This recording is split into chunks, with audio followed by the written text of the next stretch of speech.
Hello friends, હું છું Gitaben cooking ચેનલથી. મારી ચેનલમાં ફ્રેન્ડ્સ તમારું ખૂબ ખૂબ સ્વાગત છે. આજે હું તમારી સાથે શેર કરવાની છું વરસાદની મોસમમાં ખાવાની ખૂબ જ મજા આવે અને થોડા જ સમયમાં બની જાય એવા એકદમ ટેસ્ટી અને લચ્છા પરોઠા.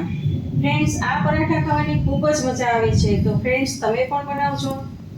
રેસીપી બનાવતા પહેલા ફ્રેન્ડ્સ, તમને આ રેસીપી ગમે તો લાઈક અને શેર કરજો અને તમે આ ચેનલને હજી સુધી સબસ્ક્રાઇબ ન કરી હોય તો સબસ્ક્રાઇબ કરજો અને બાજુમાં રહેલ બેલ આઇકન પ્રેસ કરજો જેથી મારી નવી નવી રેસીપીના નોટિફિકેશન તમને મળતા રહે. તો ચાલો બનાવીએ. ફ્રેન્ડ્સ, આપણે આજે લચ્છા પરાઠા બનાવવાના છે. તો લચ્છા પરાઠા બનાવવા માટે આ કપના માપથી એક રોટલીનો લોટ લીધો છે. ઘઉંનો એકદમ ઝીણો લોટ, આપણે જે રોટલી બનાવીએ છીએ એ જ લોટ લીધો છે.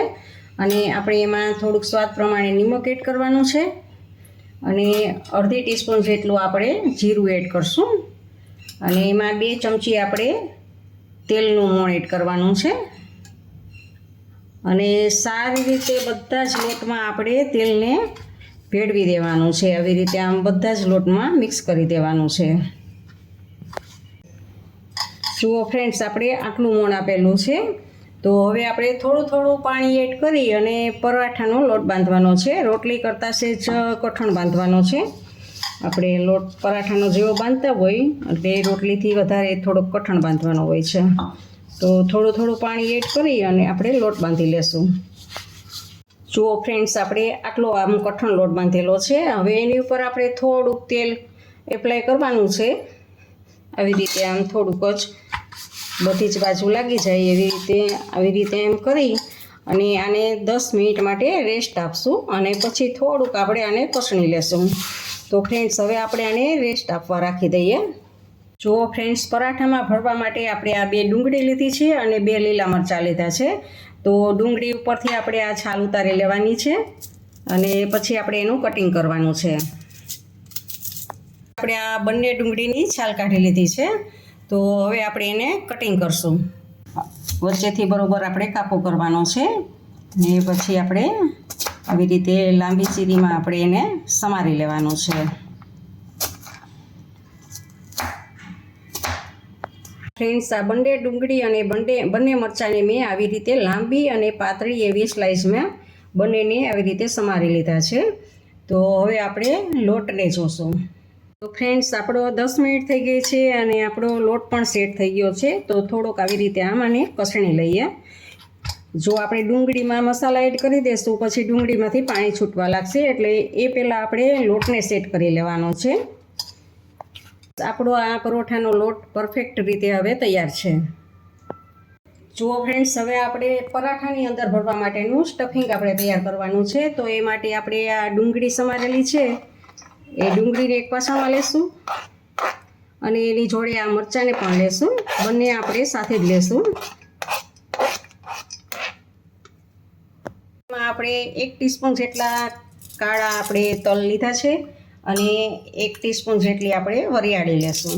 વરિયાળી અને કાળા તલનો ખૂબ જ સારો ટેસ્ટ આવે છે. અને સ્વાદ પ્રમાણે આપણે નિમક લેશું.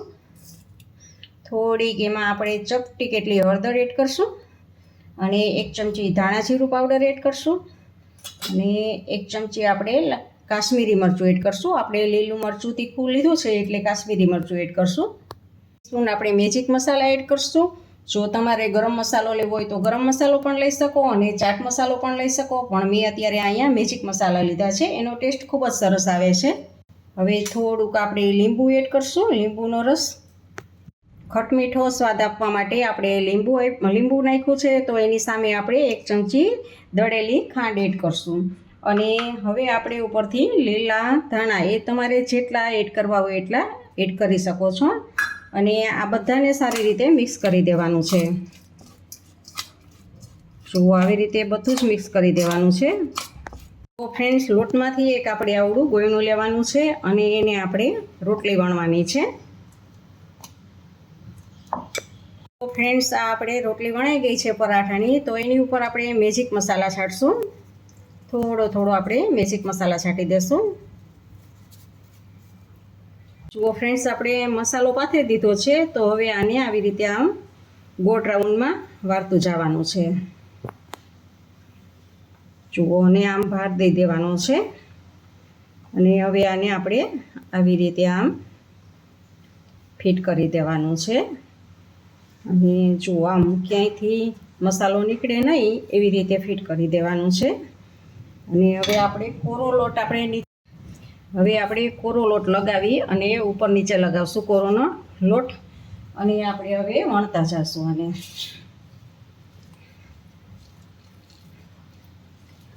જુઓ આવી રીતે આમ તમે જુઓ આમાં જો આ બધા જ આપણા લચ્છા દેખાય છે, તો આવી રીતે આમ વણવાનું છે.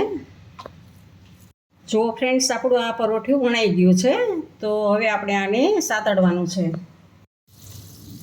ફ્રેન્ડ્સ, પરોઠાને શેકવા માટે આપણે ગેસ ઉપર એક નોનસ્ટિક લોટો લીધો છે અને એની ઉપર આપણે બટર એપ્લાય કરી દીધું છે. અને બટર જો મેલ્ટ થઈ ગયું છે, તમે ઓઇલ પણ લઈ શકો છો અને ઘી પણ લઈ શકો છો. હવે એની ઉપર આપણે પરોઠાને રાખવાનું છે. જુઓ ફ્રેન્ડ્સ, આપણે પરોઠાને શેકવા માટે મૂકી દીધું છે અને ધીમા ગેસે આપણે આને શેકવાનું છે.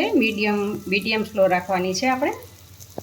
ફ્રેન્ડ્સ, હવે આપણે આને હલકા હાથે પલટાવી લેશું. જુઓ કેટલો સરસ લુક આવે છે ફ્રેન્ડ્સ. જોતાં જ એમ થઈ જાય કે ખાવાનું મન થઈ જાય એવું છે. અને વરસાદ વરસતો હોય ને ત્યારે તો ખૂબ જ મજા પડે આ ખાવાની. ડુંગળીના છે ને એટલે ખૂબ જ મજા આવે. આપણે બટરને જવા દેશું નીચે, જેથી કરીને નીચેનું પડ પણ ક્રિસ્પી બને. જો તમે બટર જેટલું જવા દેશો ને એટલું જ આપણું બટરને લીધે જ આપણું પડ છે એ ક્રિસ્પી બને છે.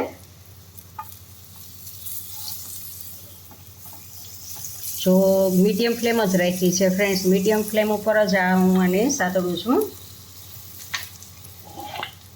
તો ફ્રેન્ડ્સ, આપણે બીજી બાજુ પણ પલટાવી લીધું છે અને આવી રીતે આમ ફેરવી દઈએ એટલે બીજે ક્યાંય બટર હોય તો આમાં લાગી જાય. અને સારી રીતે થવા દઈએ આને.